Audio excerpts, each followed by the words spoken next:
தென்பழனி மலை மேலே தண்டபாணி கோலத்திலே கண்குளிர கண்டு விட்டால் போதுமே என்றும் கருத்தில் உந்தன் அருள் வடிவம் தோன்றுமே.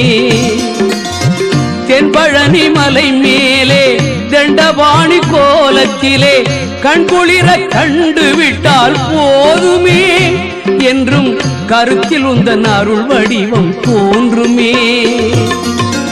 உள்ளத்திலே நீ இருக்க உன்னை நம்பி நான் இருக்க வெள்ளிமலையான் மகனே வேலையா என் வாழ்வு வளம் காண கடைக்கண் பாரையா கடைக்கண் பாரையா.